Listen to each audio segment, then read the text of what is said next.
Shalom, meus irmãos, graça e paz, aqui pastor Ilmar Sattler César. Falamos ao vivo aqui da cidade de Caldas da Rainha, Leiria, o estado, Portugal, país, continente europeu. Aqui estamos trabalhando pela Igreja Assembleia de Deus Fogo para a Europa, ministério fundado pelo pastor Abraham Robson Ferreira. Com pouco mais de 13 anos, já temos mais de 30 igrejas espalhadas por vários países e em vários continentes. Estamos também falando pelo Centro de Cultura Bíblica Bereshit, nosso seminário que nós criamos em 1992 no Brasil e funcionou ali presencialmente por mais de 27 anos. E desde então passou para o modelo online ou virtual. Nós estamos agora em todas as redes sociais e as nossas videoaulas gravadas nos nossos canais no YouTube. Também no Twitter, no Spotify, no Instagram e em todas as redes. Estamos gravando as aulas também pelo Centro de Excelência da Educação Cristã, que é o CE, que é a nossa escola de teologia aqui da ADEF. ADEF, Assembleia de Deus Fogo para a Europa, onde somos aqui o pastor titular aqui da igreja em Caldas da Rainha. Estamos também, somos membros e diretor do vice-diretor do Conselho de Educação e Cultura da nossa convenção aqui na Europa. Nós estamos gravando as aulas do curso de especialização bíblica em Pentateuco. Chegamos agora no bloco 4, que é o bloco do livro de Números. Já passamos as 9 aulas de Êxodo, de Gênesis, Êxodo, Levítico e agora chegamos em Números. A primeira matéria do curso de Números é a marcha do povo no deserto. O livro de Números vai tratar de quê? Como o nome se diz, né? Na verdade, o nome é tirado da Septuaginta, que é a versão grega feita do hebraico no ano 280 pelo amando do rei Ptolomeu Filadelfo, do Egito, né? Faraó, no caso. Não era mais faraó, mas depois que Alexandre o Grande morreu, dividiu o império em 4 blocos e os Ptolomeus ficaram no Egito. E esse governante percebeu que havia uma comunidade muito grande de judeus em Alexandria e pediu que se traduzisse então a Bíblia no ano 280 a.C. Eles já tinham a versão grega da versão do hebraico, né? Dos livros hebraicos, que era o Neviim, Ketuvim e os profetas, né? Torá, Neviim e Ketuvim, lei, profetas e escritos. A primeira matéria desse curso de Números, então, são 9 matérias, é a marcha do povo de Israel no deserto. Nós temos que lembrar que esse povo marchou, depois que saíram do Êxodo, depois que saíram no Êxodo, né? Êxodo quer dizer trajetória de saída, ex-odos, para fora do caminho. Eles saíram no dia 15 de Abib, que é o primeiro mês das espigas de cevada, chamado também de Nissan, depois que eles estiveram no exílio na Babilônia, mudaram alguns nomes de alguns meses. Eles marcharam então até chegar no Sinai com 90 dias. Na festa do Pentecostes, no dia 6 de Sivan, que é o terceiro mês, já estavam no Sinai. Ali ficaram durante 9 meses para produzir o tabernáculo e depois quase mais 3 para a saída. O primeiro dia que eles marcharam oficialmente, depois que estavam já distribuídos em blocos, conforme nós vamos ver no livro de Números, né? Cada acampamento com 3 tribos, 4 blocos de 3 tribos cada uma, acampados de acordo com a diretriz que o Senhor revelou a Moisés. Então foi no dia 20 do segundo mês.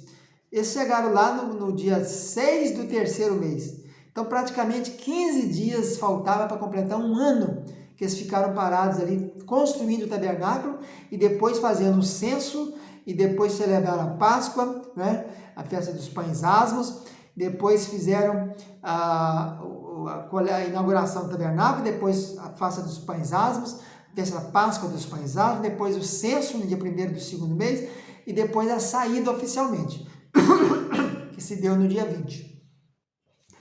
Quando vamos pensar nessa trajetória, dessa marcha, né? Como se fala marcha, é como se fosse um desfile, havia uma ordem, né? As tribos não marchavam cada hora de um jeito, cada um na cabeça dele, não misturava a tribo de Rúben com Simeão, com Judá, Issacar, Zebulon, Dan, Aser, Gade, Naftali, Benjamim, Manassés e Efraim. Tinha uma ordem, uma sequência revelada por Deus para que andasse. Isso tudo é tipo que serve para nós no Novo Testamento, né? São lições que nós temos tirado do Velho Testamento para aplicar no Novo. Então, o que dirigia aquela marcha? Uma nuvem. Desde quando saíram do Egito, o Senhor colocou, saíram na noite de 14 para o 15, né? Aquela madrugada que já estava começando o 15, se fosse nos dias brasileiros, ou nos dias portugueses, no dia do Ocidente. Mas lá, como o dia começava de tarde, né? Na tardinha, que começava o dia, até na outra tardinha, então não era a meia-noite, não marcava o início do dia lá, marcava apenas sexta hora da noite, né? Começava às horas 18 horas, quando dava meia-noite já tinha 6 horas o dia. Então eles saíram dali naquele dia 15 do mês de Abib, e eles saíram debaixo de uma direção, que estava na escuridão, como é que ia marchar? Havia uma nuvem. De noite a nuvem era de fogo, de dia a nuvem era de normal, para segurar o sol de dia, e à noite para segurar a friagem, né? Porque não haveria mais sol. Então era nuvem, uma coluna de fogo, que era a nuvem de noite, e de dia uma nuvem normal, como nós conhecemos. Então eles andavam debaixo daquela orientação. Não era Moisés que decidia a trajetória. Né? Moisés, se fosse decidir a trajetória, com certeza ele ia levar o povo, saindo da terra de Gósen, pela margem do mar Mediterrâneo, o Mar Grande, que era o caminho oficial. Por ali que eles iam andar, onde haviam várias guarnições, haviam, né, destacamentos, cidades, etc. Mas Deus não permitiu. Deus conduziu o povo para Ramsés, Sucote, Etam, Piairote, Migdol, Baal, Zefon, ali atravessaram o Mar Vermelho, e foram embora para o deserto de Etam, depois chegaram em Mara, e nós vamos ver depois uma aula própria, uma matéria chamada As 42 Jornadas de Israel. Cada nome daquele tem um significado espiritual para a nossa caminhada na Terra. Então, o GPS era nuvem de dia e coluna de fogo de noite. Eles não seguiam mais nada. O modus operandi, como é que fazia para determinar? Como é que o povo, nem todas as vezes estaria olhando para cima para ver a nuvem movimentar. Que a nuvem ficava de dia sobre o tabernáculo, de noite ficava também sobre todo o povo, mas também havia um fogo contínuo no tabernáculo, né? Todo o acampamento estava coberto. Segundo um erudito da época, cada acampamento de 3 tribos era mais ou menos 20 quilômetros quadrados. Então dá mais ou menos 7 quilômetros quadrados por tribo, mais ou menos, né? Englobando aquelas tribos, porque tinha tribos maiores e menores. Nós tínhamos tribo como a tribo no primeiro recenseamento, a maior tribo era a tribo de Judá.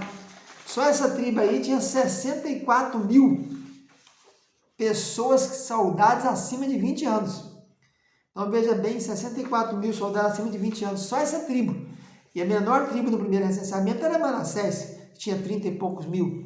Então a nuvem era adequada. Se a tribo era comprida, a nuvem era comprida. Se a tribo era menor, a nuvem era menor, ou a coluna de fogo era menor. Então o modus operandi era 2 trombetas de prata. Vamos ter também uma aula aqui específica, dentro do livro de Números, falando das 2 trombetas de prata, que não é chofar. Chofar é feita de chifre de carneiro, né? Aquelas eram feitas de prata, e elas eram tocadas pelos sacerdotes, e conforme o toque que se dava, era a qual tribo andava, qual acampamento, né? Porque tem as tribos, depois das tribos colocou cada tribo, 3 em 3, em formarmos acampamentos. Acampamento de Judá, acampamento de Ruben, acampamento de Efraim, acampamento de Dan, que eram as cabeças de cada um desses acampamentos. E então, havia toque de trombeta de prata em Números 10, 2 que foram feitas. Salomão depois fez um montão lá na frente, no tempo do reinado dele. Então, a nuvem era o GPS para guiar. A hora que a nuvem parava, eles paravam. A nuvem andava, eles andavam. E o modus operandi era 2 trombetas de prata que tocavam. Havia os toques.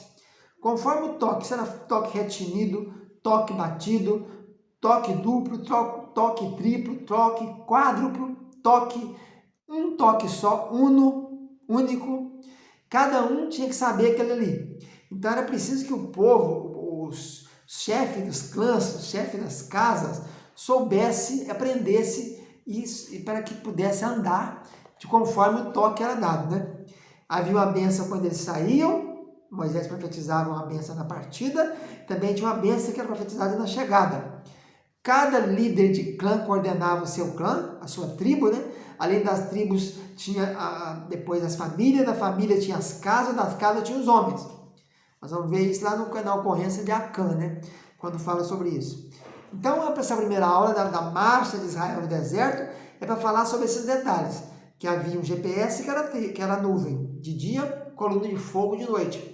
Então, todos tinham que estar atentos ao movimento da nuvem. E a nuvem determinava o tanto que andava, em média se andava 20 km por dia, né? No deserto, uma caravana desse tamanho, se eram mais de 600 mil homens, né, de 20 anos acima, calcula-se então que eram mais ou menos 3 milhões de pessoas que estavam naquela marcha, né? Só de soldados a mais de 20 anos eram mais de 600 mil. Nós veremos então nas próximas aulas. Fica na paz, tchau, tchau.